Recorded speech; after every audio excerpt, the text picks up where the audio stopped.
Y desde hace 8 días se encuentra en la Asamblea Nacional la proforma presupuestaria para 2020. Para nadie es un secreto que se ha debido ajustar en diversos rubros, de acuerdo con la realidad que vive el país. Uno de los temas prioritarios es el de la educación y como parte de ese sector, el de la educación superior. Nuestro primer invitado ya se encuentra en los estudios de Telediario, es el secretario de Educación Superior, Agustín Albán. Y quiero empezar por lo siguiente, señor Albán. Muchísimas gracias por estar aquí presente. Es importante, es necesario aclarar una versión que ha circulado en los últimos días, especialmente a través de diversos espacios como las redes sociales.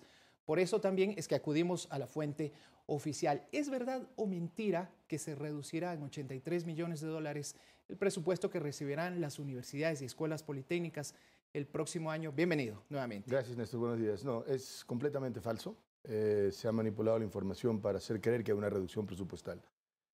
Si quieres, te hago un poquito un antecedente de qué se compone el presupuesto universitario. Tiene varias partidas que son muy importantes. Primero, tiene una partida que se llama gratuidad, que es para garantizar la gratuidad en la educación. Esa partida se mantiene. Tiene una partida que es por un concepto de funcionamiento, para garantizar el funcionamiento de las universidades. Esa partida se mantiene intacta, no cambia en número, es exactamente la misma cantidad del año pasado. Hay una partida que es por concepto de devolución de, donaciones, compensación por donaciones, te mantiene intacta. Y la única partida que ha sufrido un ajuste menor es la partida que corresponde al FOPEDEUPO. Esa se compone de un porcentaje de todo el IVA que se recauda en el país y todo el ISR que se recauda en el país. Entonces, si se espera una menor recaudación por una menor actividad económica, pudiera ser que tenga una caída bastante menor. Ahora, para no afectar a todas las universidades, se hizo, en la fórmula de asignación de recursos del CENESID, se asignó recursos a universidades que históricamente habían tenido menos asignaciones y se le quitó recursos a universidades que históricamente han tenido un subejercicio presupuestal. Es decir, han trabajado igual de bien sin ese dinero. De acuerdo. ¿Bajo qué criterio se hizo esta diferenciación? A ver, es una forma relativamente compleja que utilizamos en un estudio, parámetros econométricos en general, pero básicamente lo que premiamos es la inclusión a la educación. ¿Sí? Hoy por hoy, te voy a dar una estadística que es terrible. Hoy por hoy se quedan 180.000 jóvenes fuera de la educación superior al año. Lamentablemente, claro. Con lo cual vimos a las universidades que han hecho un gran esfuerzo a través de un manejo eficiente del presupuesto y esas universidades son las que se les dio más recursos para que continúen abriendo espacios y cupos en sus aulas para recibir más ecuatorianos y dejar menos jóvenes fuera de educación superior.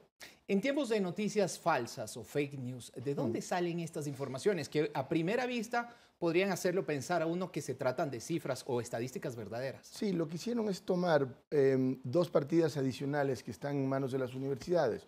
Por ejemplo, recursos de autogestión, que son recursos que generan por ingresos propios de las universidades, por ejemplo, maestrías que no están en la parte de la gratuidad, por ejemplo, consultoría de bienes y servicios, en fin, todos los servicios que las universidades generan y es una cantidad que las universidades reportan al Ministerio de Educación y Finanzas y también sus cálculos en cuanto a devolución de IVA. Estas dos partidas adicionales, por ejemplo, un par de universidades grandes, fue el caso de la de Cuenca, donde hablaba de una gran reducción, simplemente no la reportaron. Entonces, cuando sumas el agregado de todo lo que asigna CENESID, más lo que ellos reportan de recursos que generan ellos de autogestión que se llaman, resulta que tienen una caída gigantesca. Y no era el caso. Por ejemplo, la Universidad de Cuenca, donde tuvieron muchas quejas en cuanto al tema presupuestal, pues mantienen su presupuesto intacto con un leve incremento. Ahora, ¿en qué medida, y de acuerdo a lo que yo también lo estoy escuchando, señor secretario, estos ajustes pueden responder a deficientes ejecuciones presupuestarias? Indudablemente es el caso. Algunas universidades, por sus propios procesos, porque son muy grandes, porque compran cuestiones muy técnicas, quizá, por ejemplo, el caso de los politécnicos, en fin, han tenido algún subejercicio importante en el año 2018, que es el año base que se toma para la asignación de la fórmula. Ahora, y tan es el caso que he visto que algunos de ellas durante 2019 lo han ido corrigiendo, con lo cual probablemente para la asignación que hagamos en 2020 y tomemos la ejecución de 2019, pues se subsane el problema. Pero sí, en efecto, hay problemas de subejecución en muchas universidades. ¿En qué medida se ha podido socializar estas decisiones con los rectores de las universidades? ¿Y en qué medida también se pueden lograr consensos a través del diálogo? Por supuesto, mire, ha sido una política de diálogo del presidente Moreno de acercarnos, hemos tenido reuniones individuales con los rectores de las universidades grandes, con los rectores que se han visto afectados un poco por la reasignación presupuestal. Y la puerta está abierta al diálogo siempre. Hemos conversado con todos. Claro, entiendo la posición de los rectores. Claro. O sea, por más que tengamos un diálogo, al final dirán algunos, oye, pues tengo menos recursos. Lo que nos obliga a ser más eficientes en el manejo de los recursos.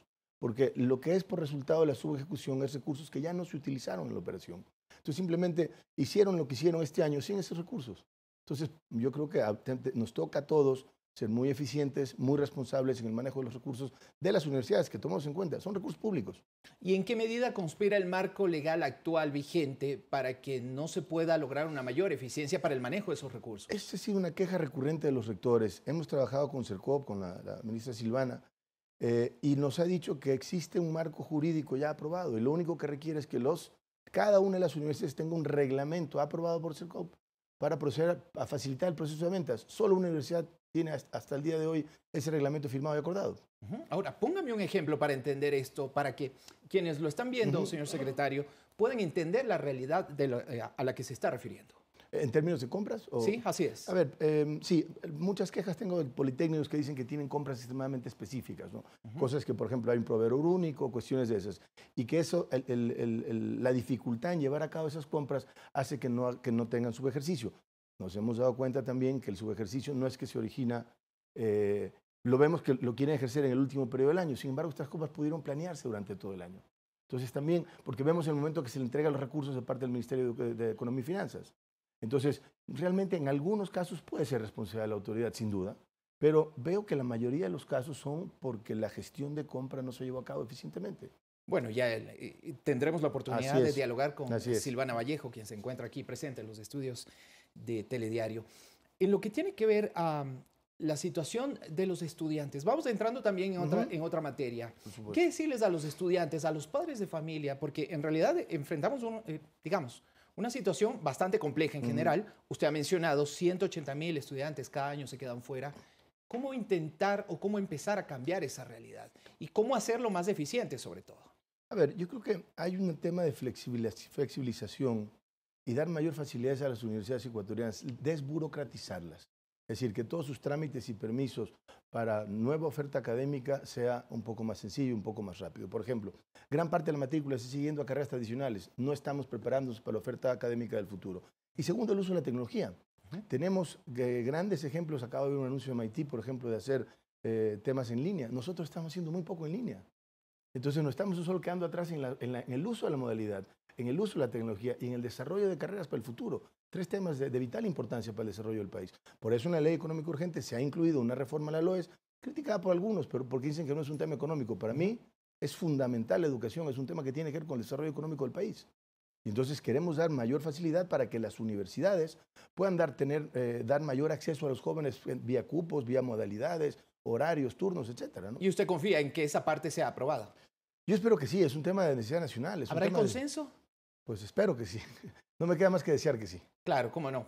Ahora, para nadie es un secreto que es necesario, es importante entrar en esa dinámica de modernización. Por supuesto, es una realidad. No nos podemos quedar atrás. Hoy gran parte de la capacitación que hacen las empresas la hacen en línea. Entonces, si hacemos la capacitación en línea, ¿por qué no podemos hacer la educación en línea? Hay grandes ejemplos de universidades extranjeras que tienen miles de alumnos ecuatorianos 100% en línea en el Ecuador. Y decimos que a nosotros no nos parece, algunas universidades, que sea una buena modalidad. No es la única modalidad, pero es una modalidad adicional que tenemos que utilizar. Es parte de la modernidad de una comunidad, de un país. Puede entenderse también que se sienten perjudicados por esa modalidad.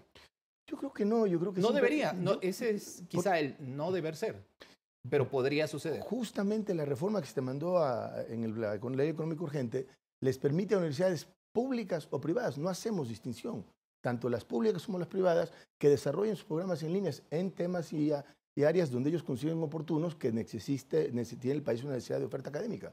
Otro tema que me parece importante abordar es el del concepto de gratuidad en la educación superior, en las universidades del Estado, y que pudiera ser también sujeto a malas interpretaciones, informaciones no correctas, y que también es importante aclarar en este diálogo. ¿El ajuste afecta en alguna medida ese concepto, el concepto de gratuidad? Claramente no. La gratuidad en la educación ecuatoriana pública de tercer nivel se mantiene. Está clarísimo. Clarísimo. Clarísimo, ni vueltas que darle. Y quiero también referirme a otro tema que fuera mencionado por el presidente Lenín Moreno anteanoche en cadena nacional, la revisión del examen Ser Bachiller desde su experiencia. También quisiera preguntarle en el campo de la educación, sobre todo la educación superior, dentro y fuera del país. Conocemos su hoja de vida. ¿Por dónde debería ir esa revisión? Es decir, ¿cómo hacer más óptimo el examen ser bachiller y que permita efectivamente la democratización de la educación superior? A ver, el presidente fue muy claro en su mensaje. Habló de un tema de inclusión. Hoy por hoy lo que nos está pasando con el ser bachiller es que si analizamos los promedios, y eso es una conversación más larga, pero si analizamos los promedios de los jóvenes ecuatorianos, evidentemente zonas urbanas de mejores ingresos tienen promedios más altos. Por ejemplo, un joven amazónico tiene un promedio menor que un joven de Quito. Es decir, que si el joven amazónico quisiera aplicar a la Universidad Central del Ecuador a estudiar medicina, para lo cual se requiere casi 1000 puntos, el promedio de la Amazonía serán 750, va a ser muy difícil que ese joven tenga acceso a una educación de calidad en la Universidad Central de Medicina. Parte con desventaja. Parte con una desventaja. Entonces, ¿qué hacemos? Hoy existe una mecánica para compensar esa desventaja, que son 35 puntos de acción afirmativa. Lo hemos analizado, lo hemos comentado con el señor presidente y evidentemente no es suficiente. Coincido con el señor presidente, tiene toda la razón. Y estamos justamente, haremos un planteamiento, espero la semana que entra, para buscar un sistema más equitativo, donde tomemos en cuenta, por ejemplo, el historial académico del joven en su localidad. Entonces, si fuiste un alumno de excelencia en Sucumbíos, pues si fuiste un alumno de excelencia en Quito, pues el alumno de excelencia en Sucumbíos también debe quizá ponderar de una mejor manera para que no solo en un examen se juegue su futuro. Entiendo claramente a lo que se refiere con lo de acción afirmativa, pero para el público que lo está viendo, ¿a qué se refiere específicamente? Es decir, esos 35 puntos, ¿de dónde vienen? Vienen de consideraciones como territorialidad, acceso a la educación, es decir, cuestiones que tienen que ver con marginación, por ejemplo. Entonces, cada uno de esos elementos, en la medida que estén presentes en el joven, le dan hasta 35 puntos. Pero insisto, creo yo que esos 35 puntos no son suficientes. Yo, por ejemplo, plantearía, y me gustaría hacerlo, una política de cuotas, donde orientamos ciertos cupos y ciertas oportunidades para, por ejemplo, comunidades y pueblos indígenas, ¿no? Para lograr por sí, en las unidades de Chimborazo, que ciertos jóvenes de ciertas comunidades tengan ciertas ventajas para que puedan acceder a la educación superior. ¿Este tema ha sido incluido en el diálogo nacional que lleva adelante el gobierno tras las movilizaciones de octubre? Fíjese que sí, lo hemos mencionado, lo hemos hablado con la FEWE, por ejemplo, tuvimos conversaciones y el día miércoles creo que estuve en la Asamblea compareciendo y le decía al presidente de la Asamblea, más allá de las políticas, porque justamente estamos revisando el acceso a la educación superior de pueblos y comunidades indígenas. Y veíamos que, si bien era bueno el acceso, la retención era mala. Finalizo con esto. ¿Cuáles serán las grandes líneas de acción programadas por usted para el año 2020 en materia de educación superior? A ver, dos temas importantes. Uno, me gustaría trabajar una reforma integral a la LOES. Eso es un tema fundamental para darle un marco jurídico, digamos, más sincero, más real, acorde a lo que está pasando en el país, ¿no? ¿Que vaya por dónde esa reforma? Por facilitar trámites, preservar la calidad y la modernización de nuestro. Por ejemplo, lo que hablamos, muy rápidamente, seguimos estudiando carreras a 5 años de ingenierías cuando MIT las hacen 4. Y tenemos un problema en Latinoamérica que más tiempo en la aula de clase, más años en las carreras, no nos hacen mejores y nos causan mayor abandono. Probado, datos, estadísticas lo confirman. Entonces, una modernización que nos permita actualizar planes y programas. Y evidentemente el uso de la tecnología, es esencial el uso de la tecnología. Uno, reforma a la LOES. Dos, modernizaciones de planes y programas. Me encantaría que hubiera modernización de planes y programas en el país. Y 3, el uso de la tecnología. Muchísimas gracias. Mundo en línea. Muchísimas gracias, Néstor, secretario. gracias a ti. Se nos quedó corto el tiempo, sin embargo, hemos podido abordar parte de la problemática que tiene que ver con la educación superior. Agustín Albán, secretario de Educación Superior, Ciencia, Tecnología e Innovación, aquí en Primera Impresión. Son las 7 de la mañana, 10 minutos. Hacemos una pausa, ya volvemos.